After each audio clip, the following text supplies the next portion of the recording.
G'day legends, I hope you're all amazing. Welcome to another installment of Monday Q&A. This being a Q&A means I'm going to spend a lot of time talking about things that you ask me. Hopefully I can provide answers to most of the questions that were asked on last week's Q&A video. Shout out to everybody who did leave a question on there. If you would like me to answer one of your questions on next week's Q&A video, simply put it in the comment section below. If you like what I'm doing here on the channel and you want to support me directly, my Patreon is linked in the video description. There is a lot of exclusive content on there. You can get access to my backing tracks folder, which I use extensively in my demo videos. Alternatively, you can go and check out some of the music that I make with my band Ragdoll. We've got our entire discography up online. The best place to do that is at the Bandcamp page, linked in the video description. And as always, I just want to say that I massively appreciate everybody who takes the time to comment on my videos and watch them. You're all a bunch of legends. Let's answer some questions. We talked about Judas Priest on last week's video, and the eternal question has come up. Priest or Maiden? Too hard to answer. The answer to that question really is Priest and Maiden. I feel like there would almost be nobody on earth who likes Judas Priest but dislikes Iron Maiden, or who likes Iron Maiden but dislikes Judas Priest. To me, they inhabit a very similar kind of sonic space, yet they are so unique in what they do. Both of them, to me, are bands that I think if you didn't know what heavy metal was and somebody played you Iron Maiden or they played you Judas Priest, pretty much any song, you'd go, oh, that's heavy metal? That's pretty cool. I think I want to hear some more of this. So even though we talked about my favorite Priest albums on last week's video, I didn't talk about my favorite Priest songs. I will save that for an upcoming installment of 5 Killer Riffs. So let me know what you'd like to hear in that one. And I should probably do a similar thing for Iron Maiden. Maybe I'll do a spin on it and do like the best Iron Maiden guitar harmonies or something like that. Again, feel free to suggest something. But yeah, in short, Priest or Maiden? No, Priest and Maiden. I was asked about the guitar tones that I use in my Q&A videos during the kind of random guitar of the week segment, which is coming up. Just stick around for that one. I am going straight into my Axe effects. That goes DI into Pro Tools, and I don't do any post-processing aside from basically adjusting the overall volume level between my vocal mic and the direct signal from my guitar. I am listening to my guitar through some Adam A7X studio monitors. For anybody curious about that setup, I have some studio tours that I've done over the years. The Adams have probably been the one consistent piece of gear in this studio. I absolutely love them, and if you can find some of them, I would highly recommend them. I really, really like the way they sound, and they've been super good to me. The other thing that's come up is the Axe effects versus the FM3. If I was purely recording guitar sounds, does the FM3 do enough for me? And I think it definitely does. You can get all the same blocks in there, I think except for maybe like the vocoder and some esoteric stuff in there. But let's just say like 98, 99% of the same sounds are available in there. The big difference, of course, is going to be how much you can cram into a single preset. But a lot of the time when you're recording, you're going to do things in parts anyway. So you get your raw amp and cab tones, and you might add time-based effects later on. You might just want to come up with a particular weird sound with a combination of different blocks. You can definitely do that. And I've got plenty of videos exploring awesome block combinations on both units there. So the nice thing about that is you can get into that ecosystem at basically half the price of the big unit. But if you do have the money to spend and the desire to really go mental with effects, nothing gets close to the Axe FX3. It's so powerful. It is crazy what you can do with that. And it's not just about the raw power. It's about the flexibility of the way you can route blocks into one another, create feedback loops, use the modifiers, the LFOs, the envelopes, and plus everything sounds pretty awesome as well. So yeah, hopefully that answers both of those semi-related questions. This next question comes from one of my long-standing patrons and supporters, Rutger. What do I find are the fundamental differences between playing direct through the impulse responses that I've made of my real cabinets? So that is cabinets that have been mic'd up that I am then listening back to the mic'd tone versus playing the actual cabinets in the room. And this is probably one of the most misunderstood aspects of guitar modeling products here. That playing a guitar cabinet in a room and listening to the sound of guitar speakers, which are very bandwidth limited, versus the playback of a guitar cabinet that has been captured with a microphone. So the microphone is placed somewhere on the speaker, often very, very close to the speaker. And of course, the speaker has a frequency response and the microphone has a frequency response, and the mic position is going to change the frequency response of that combination. If you listen back to that, it is never going to sound or feel like a real mic'd up cabinet. And I feel like you can make the experience of playing through studio monitors or an FRFR cabinet a lot more pleasant, but trying to get it to sound like a guitar cab, you should probably just go and play through a guitar cab. And I know a lot of people who use modeling products who say that they finally got on with modeling when they just got a power amp and a real guitar cabinet. And it kind of turns out what they enjoyed about playing through a loud amp was less about the amplifier itself and more about the cabinet. Guitar cabs are very, very directional as well. This is something that used to drive me crazy when I played with a real cab, because you'd find that sweet spot on stage where, you're just slightly off axis from the speaker. It's not tearing your face off when you're playing, and it just sounds sweet. But then you take a slight lean to the right or a slight lean to the left, and it sounds totally different. With studio monitors, especially near field monitors and close mic guitar amps, listening back to that is actually going to be super consistent, and a lot of people might find it really, really weird. So again, I see this so much that, this modeler sounds like garbage, my real amp and cab sounds so much better. Obviously, it is different. The two things are never going to be the same. The other thing is guitar cabs are so loud. Like anytime I crank a 4x12 in here, I just forget how much sonic power is being pushed out. Like the strength of that versus what I normally listen to on monitors. And if I'm going to go out and do a gig with a guitar sound that I've dialed in, I'm going to crank my monitors up and they can get super loud. But I feel like I've destroyed my hearing slightly less by not standing in front of Marshall cabs as much as I used to. When I started playing guitar, when I was like 16 or 17, I used to have a Marshall 4x12 in my room, and I'd sit like 2 feet away from that and wonder why my ears were ringing in the middle of the night. So don't do that. It's just stupidity. You will destroy your hearing.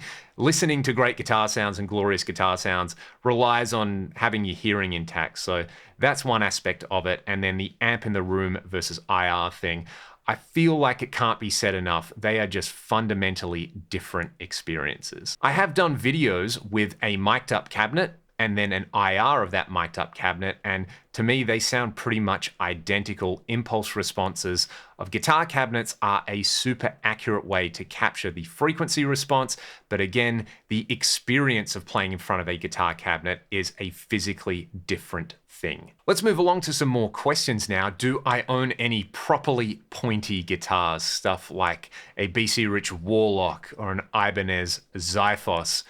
Not really. I think the pointiest I get is probably my Hamer Standard, which is an Explorer-shaped guitar. I've also got a Dean V, but in terms of, pointy metal guitars, I don't know why they get called metal guitars either. They're neither made out of metal or not just exclusively for playing heavy metal. Guitars don't have genres. You can play anything you like on them. I digress though. Not really. I did have a BC Rich 7-string for a while that is probably somewhere here in various states of disrepair. That was actually my dad's. He got it in a trade, and then I was like, a BC Rich Warlock, I need to play this. I remember not being super into the sound, so yeah, that's somewhere in the shared collection with the family. But aside from that, there are some pretty wild guitars that he has made, and I should do a video just on them. I don't want to give too much away, but if you're familiar with some of Steve Vai's 80s guitars, in particular the ones that maybe look like they're on fire, they're very much inspired by those. So I think they would be properly pointy guitars, and I should do a video about that. I'll tell you more about that later, but we should talk about Random Guitar of the Week now. So Random Guitar of the Week is my Warmoth Telecaster style guitar. Very different to what we talked about last week. I had my Hamer Californian. Again, that is a Super Strat. I don't know if that qualifies as a pointy guitar because there's no real points on it, but I figured we'd do something far more traditional on here. So I ordered the parts for this guitar, I think in 2010 or 2011, and I basically just wanted a telly that was going to be really, really playable. I wanted the classic look. I wanted butterscotch. The body is ash. I think it's around 3.9 or 4 pounds or whatever that is in kilos. I think in kilos, but I think about guitars in pounds. So that's the body. The neck is, it's got a little bit of kind of figure in there. I don't know if that will show up on here on the camera, but yeah, like slab board out of maple, maple neck. These are some Gotto tuners that I had kicking around. It's the stock, I think like Graphtec nut, stainless steel jumbo frets on here, which feel awesome. And the thing that I like about this the most are these pickups are vintage Telecaster style pickups made by Jason Lollar. And most of the time we think of vintage and we think they're going to sound really mellow, but this guitar sounds angry like an old school Tele should. One thing that I do need to do to this is actually just add a tone control on here. So I've just got a master volume and I have one of the Fender 4-way switches. I put this ragdoll sticker on here. There's actually 2 stickers on there, one underneath that kind of started to wear out, and when we got more stickers done, I put it on there, and there is a 6 saddle bridge, and you can hear a little bit of drip happening. So I'm going to fire up the new Fractal Spring reverbs and just play you a few things. Oh, that pot sounds a bit crusty. I need to fix that too.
This next one comes from longtime subscriber Wayne. He wanted to know my thoughts on the difference between the bridge on my main PRS SC245, which has a wraparound, I guess you could call it Gibson style tailpiece on there, versus the DGT and Custom 24 that I have, which have the PRS trem. So more of a Strat style thing. And I think the trems definitely make those guitars lean more into the kind of Fender territory on there. But the combination of a kind of vibrato bridge with a carved top still feels Gibson-y to me, for use of a better term. I feel like when I play a Strat or when I play a Tele, the thing that actually feels different is the fact that the top is totally flat on there. So, you know, where your arm kind of touches the guitar, and I get that on a Tele it's a slab body and a Strat it's going to be curved, but still it's kind of like that flat surface with the bridge on it versus the carved top with the bridge on it.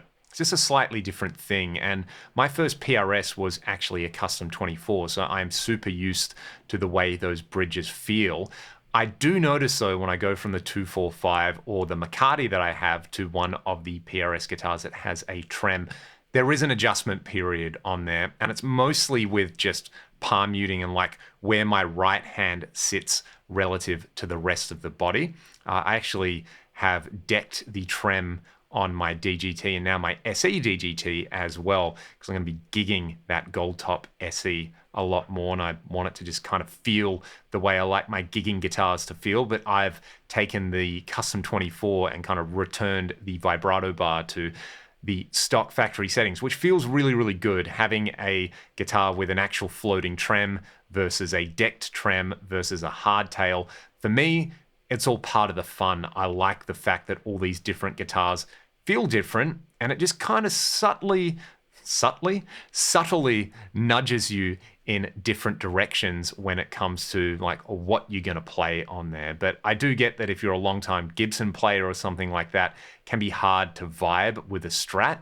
That was something that I found early on when I was playing, having kind of like a Les Paul style guitar as one of my first guitars, and then trying to get into Strats, basically being super into Gary Moore and then super into Stevie Ray Vaughan. And I found that transition difficult. But again, it's more about like the flat body. And then on a Strat where the middle pickup is, I'm super used to playing around it now, but anyone who plays my Strat who is used to like twin humbucker guitars normally goes, oh, this middle pickup's annoying. One last one for this week. Any advice for the situation that comes along, and it always comes along when you're playing in a band where there is a band member who refuses to turn down on stage to the detriment of the overall sound of the band? And while being disagreeable and, being loud and obnoxious is part of the original ethos of rock music and punk and heavy metal and all those kind of things, loud is more good. There's also the ethos that when you're playing in a band, you're part of a team and you're trying to work together to achieve a sound that is going to be optimal and that the audience is going to enjoy. And I can certainly understand that if you're inexperienced and someone tells you to turn down, but you've convinced yourself that you need to be a certain volume to sound the way you sound, that maybe it can feel like something really, really personal. But I can guarantee you are no less tough or cool if the sound guy says, hey, you might want to turn your guitar down a little bit. It will sound better. The band will sound better. That doing that, it doesn't make you weak and it doesn't make you like any less rock and roll.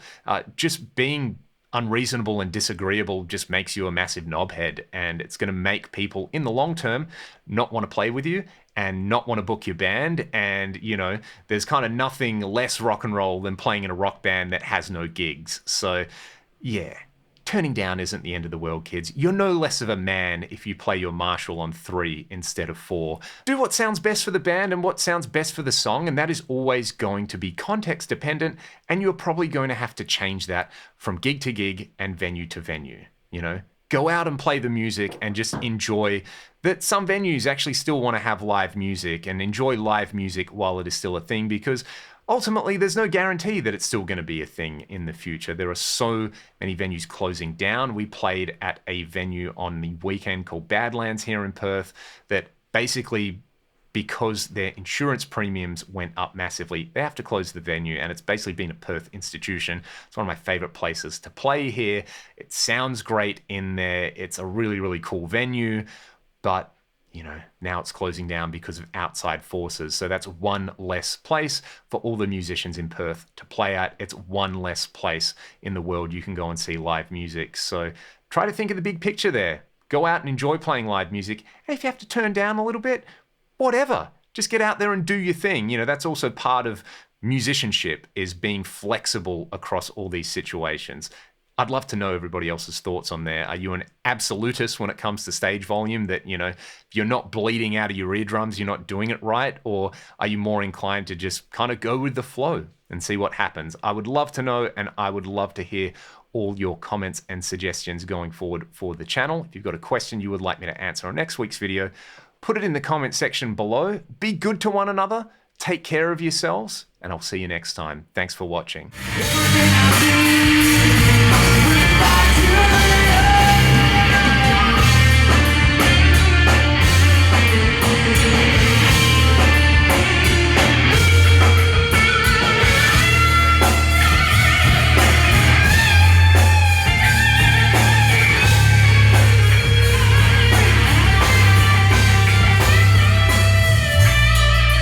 Seemed like yesterday.